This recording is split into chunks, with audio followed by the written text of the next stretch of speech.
Hey, what's up everybody? My name is Meta and welcome to the first of my Dragon Ball Super discussion series. Now, this anime isn't the only one that I want to do discussions about. I also want to do discussion series about other animes, other video games, and other things like that. Just because I genuinely like to talk about how I feel about it, what I'm looking forward to in the series, and just how things are going to go. And I wanted to talk about the first episode in this brand new arc for Dragon Ball Super, in the Future Trunks arc for Dragon Ball Super. Not Dragon Ball Z, but Super. And this has been widely anticipated by many people, and it finally debuted on June 12th. Was that yesterday? I don't know what time it aired, but it aired yesterday, and I finished watching it, and oh my gosh. That episode was definitely a definite sign of a good start to a very, very emotional, deep, and epic arc that I presume will definitely happen. Now, the episode starts off. It really doesn't. It starts off immediately. It doesn't give you any warning or anything like that. It starts off with a mysterious new enemy that we still don't know much about. Original name Black Goku, but in the anime they just go by Black, and they say he looks like Goku, but it starts off with Black in his mysterious gaseous form. I don't really know how he can do that or anything like that, but he's chasing Future Trunks around that huge devastated area, and we don't know what place this is in his timeline, but we just know that Black ravished everything in that timeline, taking all the lives that he can. He's chasing down Future Trunks because he doesn't want him to get away. Future Trunks has been the bug in his hair. That's been going on for way too long. So Future Trunks is on his way to meet with Bulma. I'm just gonna say this right now. I'm probably gonna put it in the title of the video. But if you have not seen the episode, I'm probably gonna be talking about some spoilers. So if you are afraid of spoilers, then please pause this video right now. And you're into Dragon Ball Super, pause the video, go watch it right now before I say anything that you might regret hearing. You'll probably regret hearing it. So anyway, Future Trunks meets back with Bulma after supposedly 1 year of gathering enough energy so Future Trunks can time travel back to meet up with Goku and Vegeta of the time that we already know, because he supposedly wants their help so they can take down Black, I'm assuming, but Future Trunks gets there, he meets with Bulma, and she only has enough time travel energy built up for one way, and Bulma's just assuming that they'll find a way back somehow, some way. They'll definitely find a way back, which they probably will, knowing it's anime. They'll find a way back, and who knows if the Bulma that we know will probably whip up something from the energy. Maybe there'll be some leftover energy and she can make something from that. I don't know, but after that scene, oh my gosh, that's when the feels started to hit. And along with the great music that they put at these parts in the episode, the great music and the emotional scene where Black destroys her lab and she tells Trunks to go, get out of here before it's too late. And then he grabs Bulma and then he explodes the lab, and then it just shows Bulma just get engulfed in the flames and her body just separate and go off in the fire. Future Trunks is looking at that and running away, tearing up. Ooh, that really had me tearing up as well. That was definitely something. Even though me and a couple other of my friends were expecting Bulma to not survive based on the things that we heard, but whew, even seeing it at that point was just, man, it was emotional. It was so emotional. I honestly was on the brink of tearing up because I was like, man, whew, that's some hard stuff. And then after that you have the little scene with Goku and Piccolo picking up the little lettuces and all his field of vegetables and things like that. Completely irrelevant. Don't worry about that. And then they all, even though this is just a filler scene, I actually like the scene where it has Goku, Vegeta, Beerus, and Whis just eating the ramen on Beerus's planet. I actually like that scene. I don't know why, but I just thought it was a cool, comfortable scene, knowing that they were all basically friends and comfortable with each other, even though there's no way Beerus would actually admit to them being friends. But anyway, after that scene, it shows Future Trunks meeting up with Mai. And if you don't know who Mai is, let me just tell you something right now. Mai was that girl from Dragon Ball? It showed her in the previous part of Dragon Ball Super as well, but she was that girl that hung out with Pilaf and that little dog guy, King Pilaf. I don't remember what the dog's name was because he was completely irrelevant. But it's Mai, all grown up, and supposedly in a relationship with Future Trunks. And that's pretty much it. But I'm gonna just say, Mai, she looked good. That's all I have to say. That's all I have to say. Anyway, moving on. That's something. Don't worry about if you heard that noise in the background. But anyway, Future Trunks tells her about the time energy that Bulma was able to extract, and then he also has to reveal that Bulma had died from Black when Mai had asked about it. And then Goku and Vegeta talked to Beerus and Whis about the Omni King, who's Beerus and Champa were so afraid of in the last arc. They were so afraid because he is the actual king of everything, all the universes. He supposedly destroyed 6 more universes because there were 18 in total.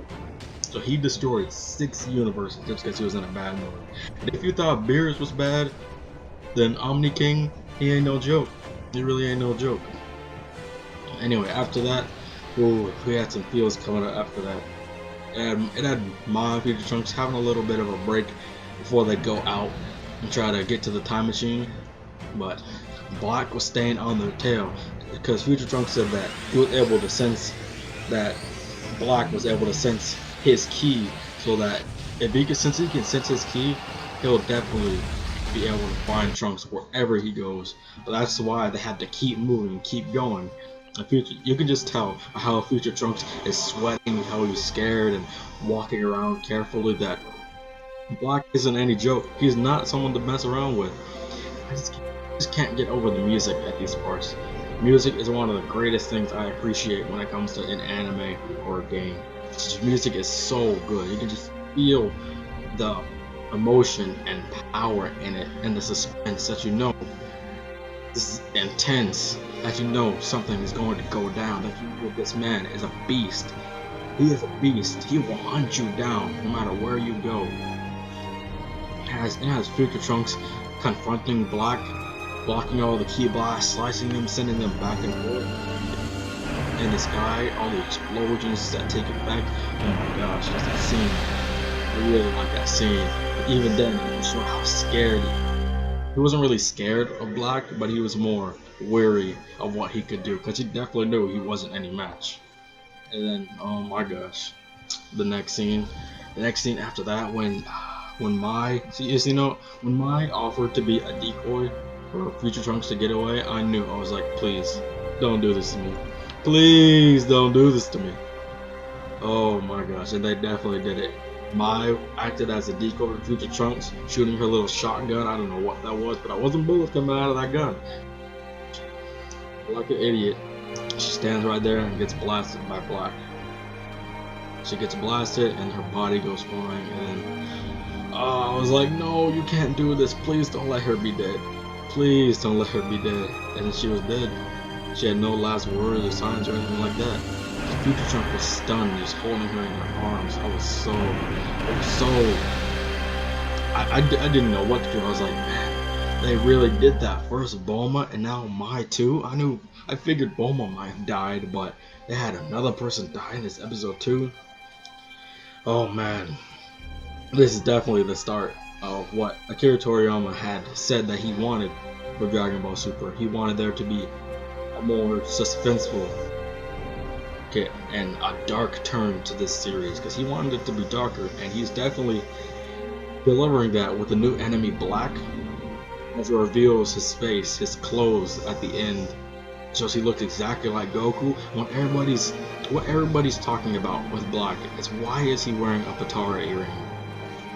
And he only has one, so why does he only have one? Does he have the other one and is he going to give it to someone else? Is he have someone else's store to give it to so he can fuse with and be even more unstoppable than he already is in his timeline? And it appears that Future Trunks was just no match for Black, and that's why he wanted to immediately get to the time machine.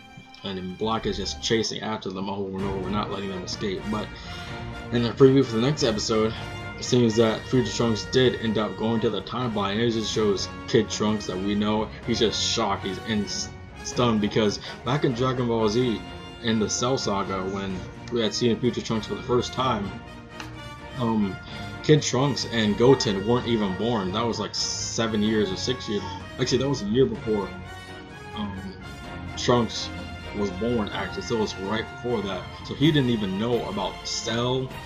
He didn't know about Future Trunks, and neither did Goten, because he's younger than Trunks. So the next episode, when he arrives on their planet, and what's the next episode called? I'm gonna check real quick. It's called Hope Again. Trunks wakes up in the present. So that, even with just that title, there's definitely going to be a lot in store. I have high expectations, because I know with something like this, I already know that Future Trunks is Akira Toriyama's favorite character in this series. And since this is his favorite character, he will definitely put in work with this. I have high expectations. I have high hopes for this arc, and I know ever since the last arc with the Universal Tournament, it turned up there, and I know it will turn up again. It's just so good, and from here on out, it will continue to just go up. I have high hopes for this series. This is so good. I personally already like this more than I like Dragon Ball Z. It's not just that it's in the new age of Dragon Ball, but it's just the feel of it is already more intense than when I first went through Dragon Ball Z. Yeah, the Cell Saga was an absolute epic part of the Dragon Ball series. Cell Saga, when Teen Gohan first broke the emotional barrier he needed to achieve Super Saiyan 2, and then how he just defeated all the Cell Juniors at once, and then he demolished Cell, and he came back with the Kamehameha battle and won that. That was a good part of the series. And the Buu Saga, when basically the whole world got destroyed and everything, the whole universe was at risk of destruction, while they had to try everything. Goku and Vegeta were throwing everything at Buu. Super Buu, when he transformed and he absorbed Piccolo and Goten and Trunks when they refused, and he absorbed Gohan too, who had just received his ultimate power from Elder Kai. And then Kid Buu, oh my gosh, Kid Buu is an absolute beast. He's an absolute beast. If it wasn't for the Spirit Bomb, you better thank King Kai. You better thank King Kai for teaching you the Spirit Bomb, Goku, because if you didn't have the Spirit Bomb, it probably would not have been able to take on Kid Buu during that time. But anyway, that's enough rambling. I'm gonna go on forever if I don't stop this video here. But anyway, I want to thank you all for watching. Tell me how you enjoyed this little discussion video that I decided to have. I know I'm like cluttering my words a little bit, but you know, it really doesn't matter. It happens. But I hope you all enjoyed. Tell me how you like it. Please leave a like and comment if you enjoyed. If you have any other comments or critiques about how I'm doing, and just tell me how I'm doing and how you like this series. Or anything you would want me to do more, anything you would want me to do better if I'm doing better. I just strive to get better because I genuinely enjoy doing YouTube, because it's really fun. So I'm gonna keep rambling if I don't stop here. I know I just said that, but I'm gonna keep rambling because I could go on talking for a long time. But thank you all for watching. Hope you all enjoyed, and look forward to some more discussion series. I have some ideas. I have some ideas. I want to do more discussions for some more episodes in this series. But see you all next time in the next discussion video or gaming video. Who knows? See ya. Peace.